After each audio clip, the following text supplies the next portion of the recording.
Sometimes life goes so fast you just need to step back and take a time out. If you're really lucky, you can spend that time picking the brain of Blue Jackets head coach John Tortorella. We could only find one guy brave enough to do it. Here's Bob McElligott and Timeout with Torts. This is our Christmas and New Year's edition of this show because we'll take some time off for the holidays. But, Torts, let's start with the hockey part of it. You know, for a long time you've been waiting to see your team gel and play the way you want them to play. And who knew that it would take, well, taking about 4 or 5 guys out of your lineup and putting some new faces in to get that to happen. But it's just happening, though, because guys are stepping up and taking advantage of opportunity, isn't it? Well, I think I don't think we've played bad for quite a while. We haven't gotten the results. We've played 21-goal games. I think if you get a big play here, a big play there, I think something could change as far as our record's concerned. We stayed with it last night, found a way to win a game there. That's something we have to do more of. But again, I've always said, I know the record is what it is, and that's the end. You know, that's what you have to look at. But I have to look at how we're playing. I think we've put some good minutes in there for a little time. Well, then I guess and you're right, and it's fair to say that now you're getting the finish that you haven't gotten. I mean, look at last night's game as a great example of it. Boone Jenner's tip with less than 2 minutes left, the puck finds its way into the net. There were many games this year that puck might go wide or might get stopped, but now it seems like you're creating your own luck. Yeah, that's a big play. It's a big play to tie the game. I liked our patience. We didn't panic when we were down. Yeah, so there's a lot of things that come into play as far as winning a hockey game or losing a hockey game. I think we have really stayed consistent in just staying within ourselves, no matter what our record is, no matter what people are saying about us, this, that, the other thing. I think the locker room has been really good as far as just trying to play the right way. How big is it to have Zach Werenski back in the lineup? He was really important last night, obviously, but just from the moment that he came back to start the game in Detroit, it just feels different. Yeah, he can carry the puck, gets us out of our end zone. Obviously, he's our rover. He creates a lot of things with his legs. Very good with the puck. I still don't think he's totally on top of his game, but he certainly adds just to us playing fast when he gets back in the lineup. When he takes a shot from the blue line, he seems like, well, I'll be honest with you, his first year it seemed like every shot that he took made its way to the net. The next year it seemed like he couldn't buy a shot to the net, and then we found out that he was playing hurt all year long. So it looks like he's back to that. How does he find that little area? What kind of moves does he make? It looks like sometimes maybe he'll just go half a stride, but he finds that opening to the net. Yeah, it's certainly something we don't teach. It's just an offensive instinct that he has, and I think that's what separates him from a lot of players. He just has that innate ability to make. I think some people don't even see a lot of little subtle offensive plays or puck plays. It may not turn into offense. It may get us out of our end zone. He's just really good with the puck. Dean Kukin played up in his spot while Zach was out. And now that he's back, Dean moves down in the lineup. But how much more valuable is he now that he got to play there and he got more minutes and he has more confidence? And how much of a strength is that for you that maybe he's a third-pair defenseman on some nights, but it looks like he's still a top-pair guy the way he's skating right now? Well, he's another puck mover. He's turned into a puck mover for us and another guy that has good legs. And you could see him coming last year. I think the more and more he felt comfortable and confident in his game, he's willing to take chances. He's willing to lug a puck. He's willing to try to take someone on one-on-one and try to beat him. So it's, as you can see with all our injuries, you never have enough defensemen. And he has come in and played some really important minutes for us as we've gone through some injuries here. And you brought up one yesterday in Gabriel Carlson because David Savard was sick. Here's Gabriel, who we haven't even seen since opening night last year, and he kind of just fell off the map. I know you mentioned him on the show a couple of weeks ago, and it was the first I heard his name in quite some time. He came up, he played a little bit. I'm sure he wished he played better in that game, but solid. You just needed him to be there and do his job, right? Yeah, he's a guy that was kind of treading in the wrong way last year, had some injuries, back problem. Just a lot of things were going on with him last year. I've received nothing but really good evaluations and reports on him for the past month. So again, you got to be really careful in giving up on players. Got to be even more careful giving up on defensemen. There's such a premium for them. You got to try to develop them. I think we've got a really good coaching staff down there now. I think they're helping him out to try to help him find his game. And nothing but good things have been said about him for over a month now. So not sure where it all goes. I'm not sure about Savvy. I'm just not sure what the lineup's going to be for our next game. But he certainly deserves the opportunity, judged on what people have said about him. He picked up a penalty pretty early in that game. It's not even close to being a penalty. Let's not even call it that. I don't know what it was. Okay, that's fair. It's fake news. It's fake news penalty. It's hashtag fake news. Yeah. But I can still ask you the question, because when I see it and I see a young guy getting a chance, he takes a penalty, I cringe and I go, oh, this poor kid, he does it. That's the last thing you want to do as a young guy, right? You finally get a chance and you wind up in the penalty box. So I'm sure in that case, he was very appreciative that you realized it was not a penalty. But as a coach, when that happens, how much do you have to go just kind of shake it off a little bit? You got to move by it. You got to look away. He's trying. Everything's more magnified in your end zone. Everything's more magnified as a defenseman because you're usually the last line. They have to get through to try to get to the net.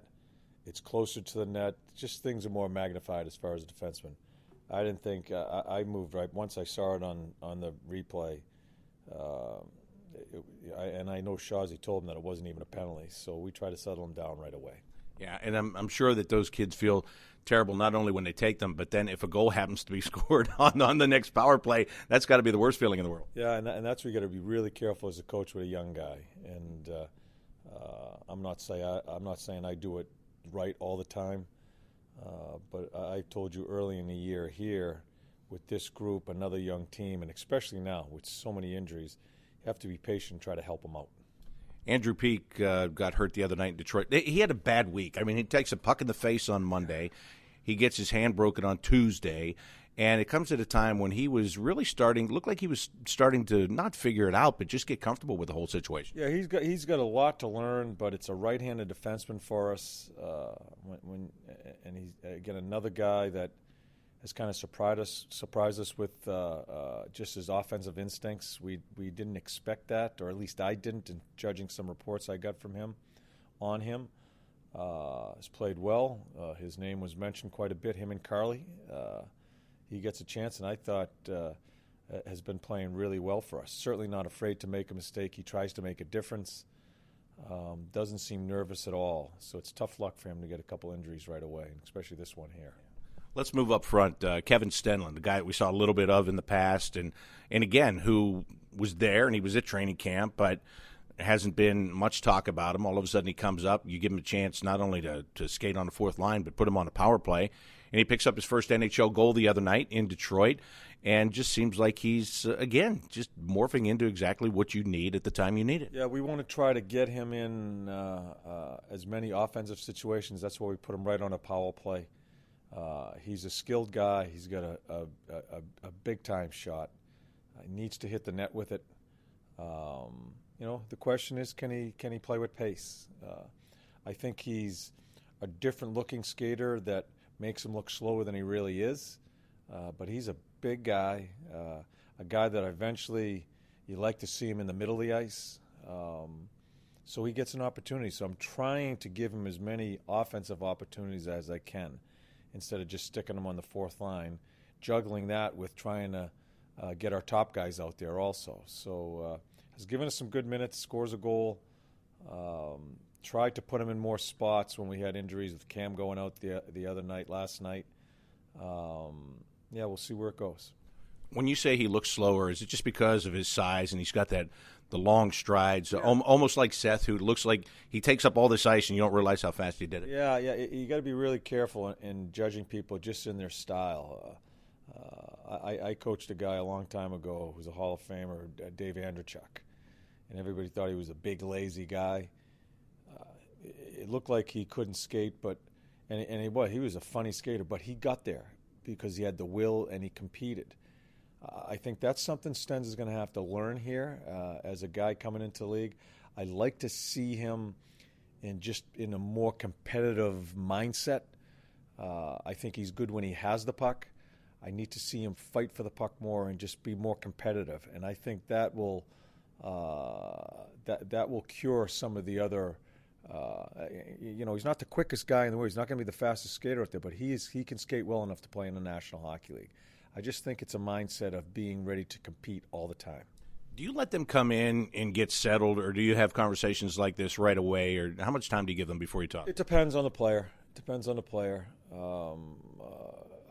and I already had a conversation when he was sent down the last time. He knows where he stands. He knows what he needs to work on. I walked by him the other day when he came in, and I just pointed at his legs. And he knew right away what I was talking about because we had a very extensive conversation when we sent him down. So it's not about bringing him in your office all the time. There are opportunities you see players, and you can send the message to them in certain ways. And he knows where he stands. He knows what he needs to work on. Can Eric Robinson be a Josh Anderson type player in your mind? Oh boy, Robbie is one that. Yeah, again, I don't know what Josh is right now. I think Josh has progressed so well. It's been really frustrating for me to see him go through this. I think Josh is really trying. I just with Robbie, I don't put any expectations on him other than work with him as far as playing away from the puck and allow him to skate. So I don't want to compare him to anybody. I think Andy is going to be a hell of a player in this league. I think he showed that to us last year. It's been a really, really frustrating year for him. Now he's hurt. But I think he is someone that can be very special in this league. I'm not going to put Robbie in that class right now. When you talk about his skating, and I'm talking about Eric Robinson, the forechecking he's providing on that line with Dubois and Texier is very noticeable right now, isn't it? Yeah, because he can get there. The thing I look for with him, he's going to skate. He's going to take people on. He's going to beat some people. My thing is just his skills, his puck skills, making plays at the right time, understanding his shift length, all sorts of things that comes into a young player. So the skating, it makes him a dangerous player when he steps on the ice. Every time he steps on the ice, to me, he's dangerous because he can skate so well. It's just understanding situations in the game and his puck skills.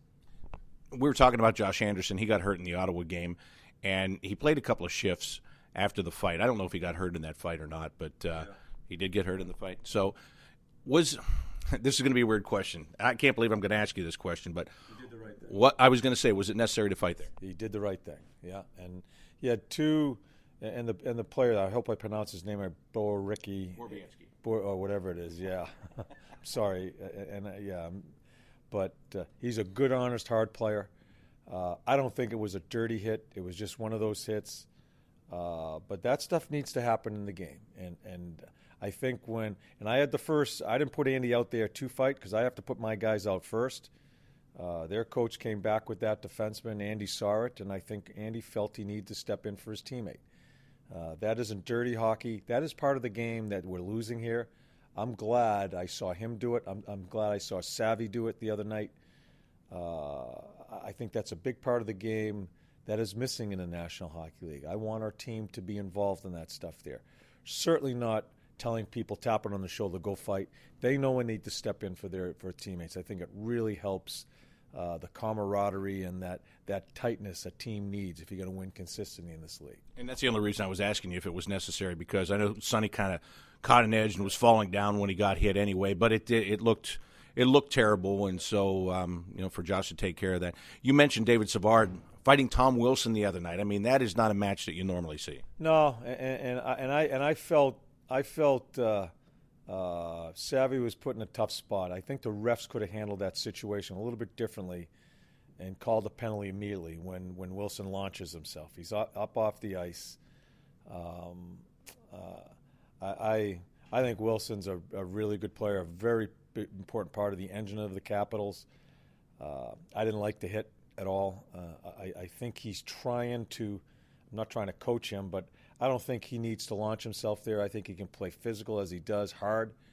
I think Savvy had to do that because the refs didn't step in. I think something should be called right away. But high marks for Savvy because he's a tough kid too, Wilson. And Savvy stood in there, and it's good for our room. It's funny how those things are happening now, and we're finding ways to win some hockey games. I think they go hand in hand with one another as far as the camaraderie and playing as a team that's so important for us right now with so many injuries.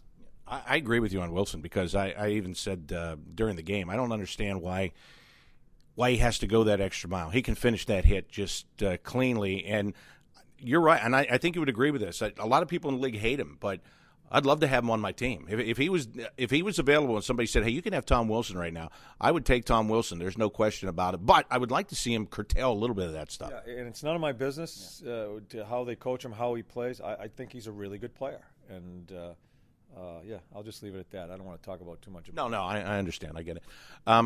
Where are you on your backup goalie situation right now? He's a backup. And our schedule, I have talked to the team prior to this little bubble before Christmas. I really felt we needed to focus on trying to win as many games as possible here to try to get back above water. We've taken a step above water now and winning some games here. I don't think Elvis played that well when I gave him a game. I made a quick move in my mind because I still think we can win the hockey game. I really think Elvis has improved from the beginning of the year. The onus is on me, and we need to see what he is. We need to give him some time, and that's certainly I'm cognizant of that. But before Christmas here, I'm looking to put the best lineup out there to try to win some games, to try to get back in this. That's where I'm at right now. But having known that Elvis is a competitor, the scouting report on him is he's a really good goaltender, really good athlete. You can see the athleticism. I think he's going to be a really good goalie. I've got to find a way to work him in the second half of this year. So if I think that answers your question. Yeah, it does. And sometimes I feel bad for him in ways. Not so much that goal. Not so much that goal. Well, what I mean is, he's giving up early goals, and I think those early goals are. It seems like it's probably wearing on his confidence, and then the team confidence in him because right away you're starting early in a hole. Yeah. I don't feel bad. I can't. I like the kid. I love his competitiveness. A tremendous athlete. I think he's going to be a really good goalie. I need to find time for him because I don't want to burn out Corpy. Having said that, I got to find out, because Corpy is our number one guy right now, I got to find out, can he play 55, 60 games? Can Corpy handle that? Also juggling, finding out what Elvis is. And Elvis can improve, and I'm readily understand he can't improve unless he gets more time. So that's what when the team is underwater and injuries and stuff, and you start winning some games, and I think Elvis is very shaky early on in his start that he gets. This is what happens. I'm being very honest about that. I think he has a chance to be a really good goalie, judging by what everybody says about this guy. Haven't seen it yet. Certainly have seen improvement in him, but he needs more opportunity to show what he can do. And on the other side, with Korpisalo, you gave him the back-to-back starts Monday and Tuesday. They were two very different games. He had a shutout on Monday. Tuesday, there were some really wacky plays, and there were very few shots and a couple of goals on him. For him. You know what I like about him? I didn't mean to interrupt you, but the 3 goals that get scored on him really aren't his fault because they're just so fluky. But then he has to make some big saves in that third. He really doesn't get much action in that game. 3 are in on 7 shots, and really it's not his fault. They don't get much action at all, and then in the third period, he made some key saves. That's what I liked about Corpy's game in Detroit. And, hey, Corpy deserves to play the lion's shares of these games, but I also this is his first whack at playing this many games, and we have what has been told to me, and I have to believe the people, I have not seen it yet, a tremendous talent in Elvis. I respect the people that have seen him play. That's in the back of my mind. It's a hard one for me here because I got to get him some time, but I also answer to the hockey club, and we got to try to find some ways to get some wins to get back in this. How tough was it to play the best team in the league one night and then take a short trip and play the worst team in the league the next night? Because it's I know you take them one game at a time, but you're feeling so good after the Washington game, and it's very easy to have the mindset of we just show up and we're going to win this one. Yeah, but we have no right to think that way. Not in the state we're in right now and where we've put ourselves in this first half of the year. I'm sure, honestly, athletes do give a little bit.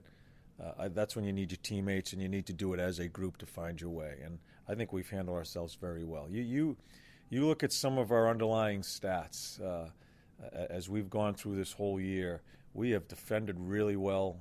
We have put in some good minutes in a lot of different situations offensively.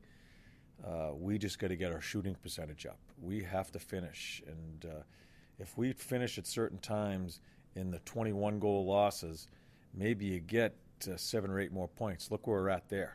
Just 3 or 4 more wins in those games. Shoulda, coulda, woulda, but I also have to understand how we've been playing too.